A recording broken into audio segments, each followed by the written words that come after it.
এই বাজেটে জুলাই আকাঙ্ক্ষার প্রতিফলন হয় নাই। দলীয় কর্মী লালন পালনের যে কর্মসূচি, বাজেট যে একটি অর্থনৈতিক পরিকল্পনা বাৎসরিক, তার চিত্র যেন অঙ্কন করা হয়েছে। প্রথমবারের মতো একটি বাজেট বর্তমান সরকারের অর্থমন্ত্রী দিয়েছেন, যাতে আশা করেছিল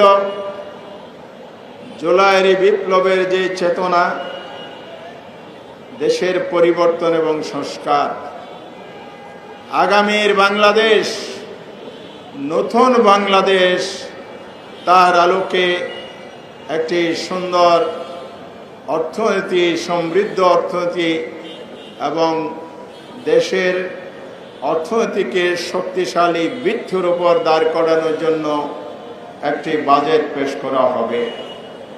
দুর্ভাগ্যজনক হলো সত্য, আমি নিজে একজন নাগরিক হিসেবে সংসদে সে বাজেট পেশকালে উপস্থিত ছিলাম। যা লক্ষ্য করেছি, এই বাজেটে জুলাই আকাঙ্ক্ষার প্রতিফলন হয় নাই।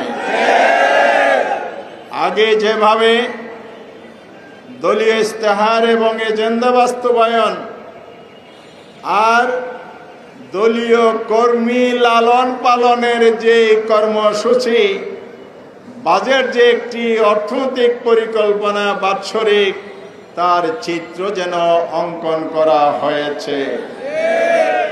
সংগ্রামী ভাইরা আমার, বাজেট থেকে বলা হচ্ছে বাংলাদেশের ইতিহাসের সর্ববৃহৎ বাজেট। একথা সত্য। মাননীয় অর্থমন্ত্রী 9,38,000 কোটি টাকার এযাবৎকালের সর্ববৃহৎ বাজেট দিয়েছেন।